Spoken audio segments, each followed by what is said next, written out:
Everybody, welcome to John's Briefs. I'm here again with Marc Victor from Attorneys for Freedom. Had a great video a couple weeks ago on the channel with a different Marc from Omaha. Make sure you go watch that one.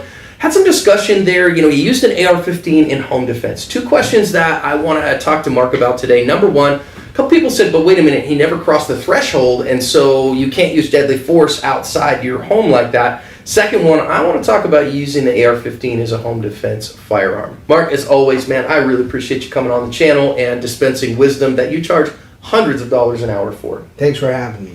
So, overall, from a tactical perspective, I said Marc did a good job, all right? So, and he said he didn't see a weapon in the guy's hand, so he didn't press the trigger. Okay, fine. I think it's kind of sketchy. The guy in the back, I think, might have been armed with a handgun, though it's kind of hard to see.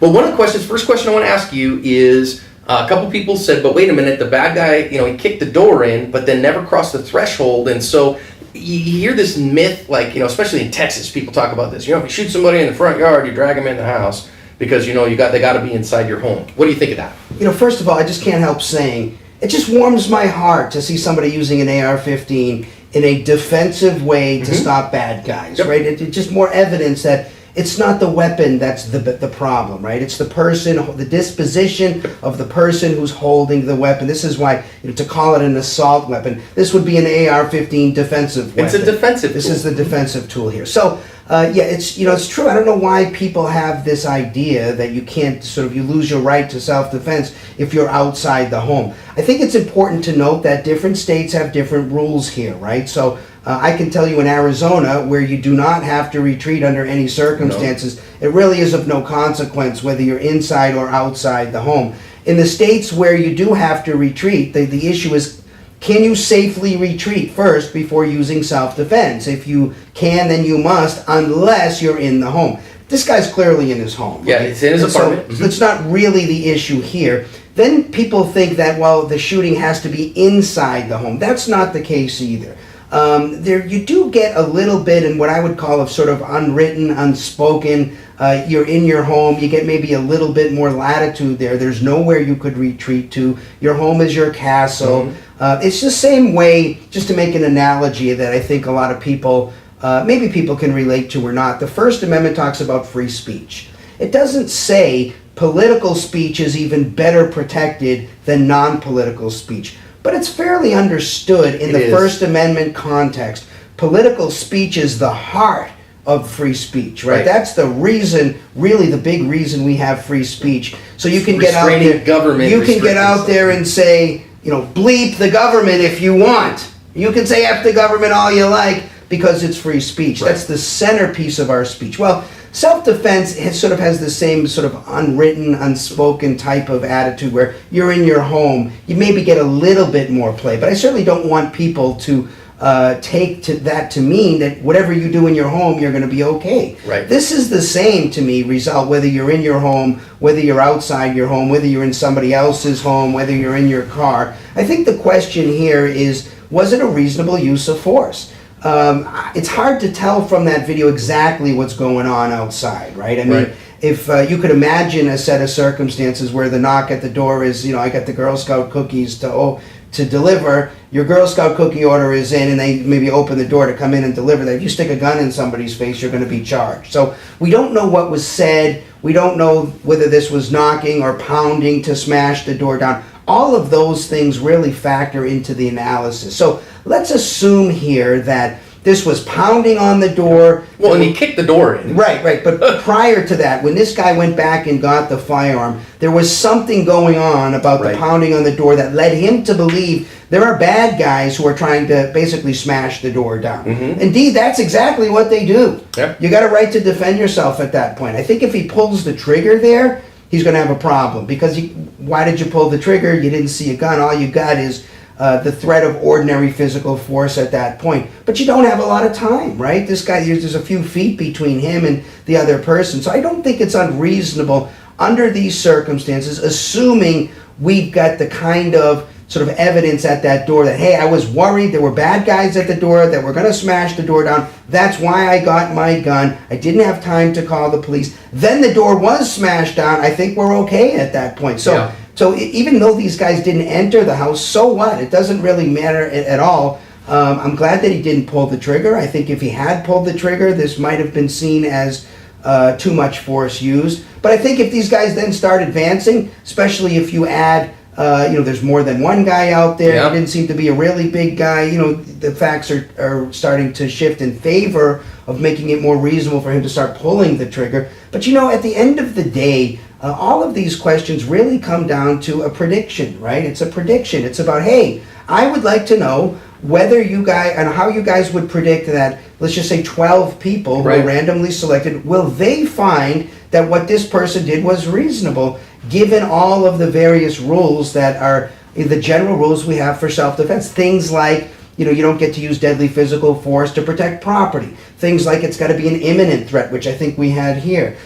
Things like there's got to be a risk of death or serious physical injury. I think there's reasons to believe that was the case here. Will they think that what was done here, which is basically pointing the gun at somebody under these circumstances, is that reasonable? I got to tell you, if I'm on the jury, this is reasonable. Easy day. Easy day, no problem. And I think that certainly from in my view, from the both a tactical and a legal perspective, that use of force, which wasn't deadly force because he didn't press the trigger. Well, it was a threat of deadly force. It was a threat. And you have to remember, people sometimes get confused to this. In almost all circumstances, you can use deadly force, or they come together in the statute. It's a threat of deadly force or use of deadly force.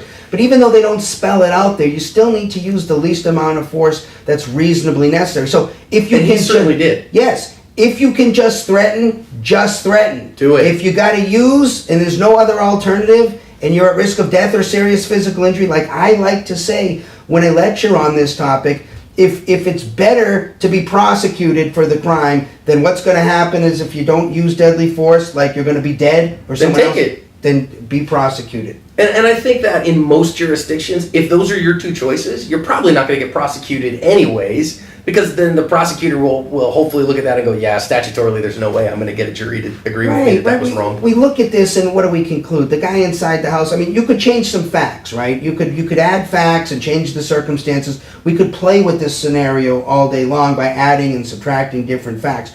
But based on what we believe of those facts, we got a good guy inside the house, not looking for trouble, not looking for problems. He's got the door locked. He doesn't even open the door or anything like that. The door is smashed out. Yeah. Whatever the reasons were, he went and got that firearm. He believed that there was some threat out there. He was right about that because these guys did push the door. So it seems to me this is well within the realm of reasonableness. All right, I'm gonna push a little bit and continue to ask, because in Arizona there's a pretty unique statute on this stuff. We've got some interesting stuff, and I think Arizona's firearms laws and self-defense laws are probably the best in the nation, at least from my perspective.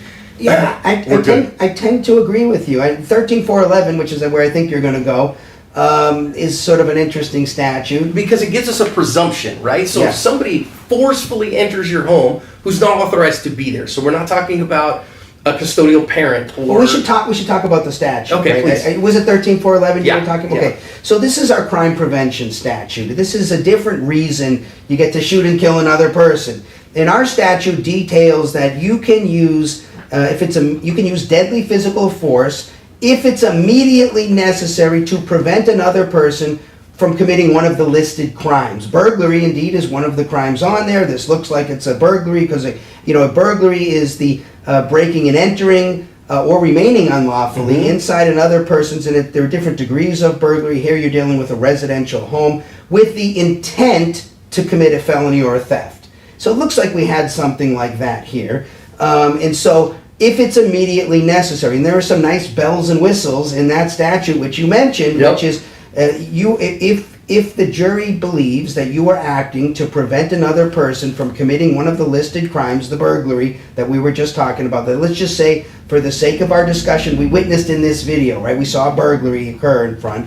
And remember, people sometimes are confused about burglary. They think you got to steal something or do something. Once you enter with the intent to do that, the burglary is now complete. So what you had was that burglary. If this person is trying to stop that, is trying to repel that, if it's immediately necessary to use deadly physical force, and I think that's the issue that we'll come back to, but you are then presumed to be acting reasonably. Have a presumption. And as you know, that's the whole ball game. Because if you acted reasonably, it's a not guilty. But this is a rebuttable presumption.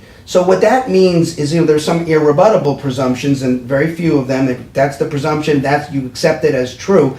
Here, it's a rebuttable presumption. So we start from the proposition that the person is acting reasonably. That doesn't mean, though, that the prosecutor can't come in and say, let me present a whole bunch of reasons why the person was not acting reasonably. Maybe there were many other ways and things you could have done to prevent this burglary that you, besides using or threatening deadly physical force, that you didn't employ. There could be things that could be brought up by a prosecutor that could convince a jury that the presumption should be rebutted, that you are no longer presumed to be acting reasonably. So I think that the real linchpin on that statute, which is why I worry about people using this statute, because it's very hard to imagine a situation where there's nothing else you could have done but threatened or used deadly physical force to prevent this burglary. Maybe these guys knock the door open, they see people are there, and they run away. I don't know. That's what happened in that case. Well, he had a gun in their face. Yeah. Maybe even without the gun. Maybe even without the threat of the deadly physical force. Maybe these guys expected this was going to be a house that was not occupied. They were just going to push the door down, come in, steal stuff, and leave. And then they see several people inside, and they would have run away at that point. I don't know. So, but this one, I think this guy's in pretty good shape. Yeah, he called cops. They came. They saw these guys. They're still looking for those guys too. You see any problems with somebody using an AR-15 for home defense, Mark, from a legal perspective? I don't. I think people get excited about the AR-15. I think this is a great weapon if you're wanting to strike at a distance, right? But there may be other reasons why people use AR-15s. For the reason I like an AR-15, which is what we called an M16 A2 service rifle when I served in the Marine Corps, is because that's the weapon I'm most familiar with. That's the one I know how to break down in the dark and field strip and put back together and maintain. So I just happen to be more comfortable with that weapon. For me, it's not a matter of need. Do you need an AR-15? No.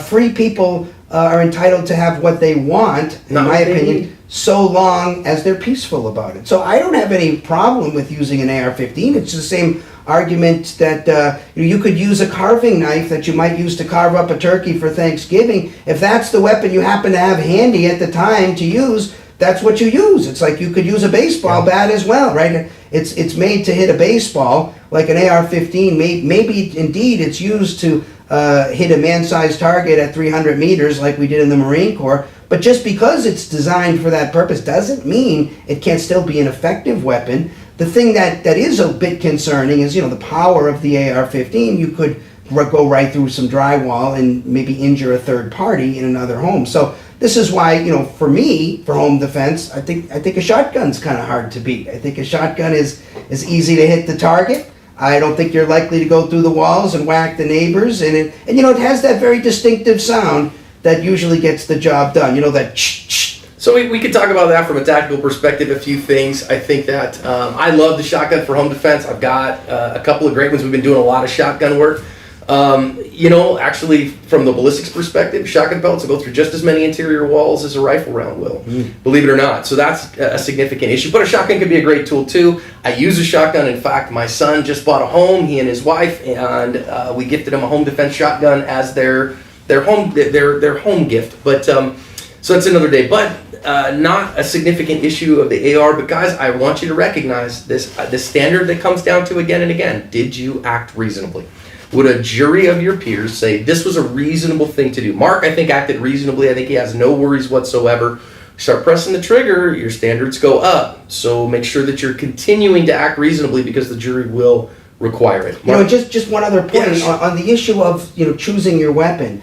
Many statutes, and certainly Arizona is among them, don't just talk about firearms, right? They talk about dangerous instruments as well, and virtually anything can be a dangerous instrument. You could use a pen as a dangerous instrument, right? John Wick. Yeah, if I use a pen and I stab at you with my pen, my ink pen, that would very likely be charged as an aggravated assault in Arizona because I used a dangerous instrument in the context of this assault. So it doesn't have to be a firearm. It could be a baseball bat. You can be using deadly physical force with a baseball bat if you hit somebody over the head with it. So the issue is the amount of harm that you're actually doing to repel the attack. And I think it's sort of this very civilized principle. That's what we're trying to get to, right? It's a civilized principle to say, look, you shouldn't be an initiator of force. We agree on that. If you need to use force against an initiator of force, use the least amount necessary. That's really what we're trying to get to. If you keep those sort of general ideas, the general concepts in mind, 9 times out of 10, you're going to be okay. Mark, appreciate the wisdom, man.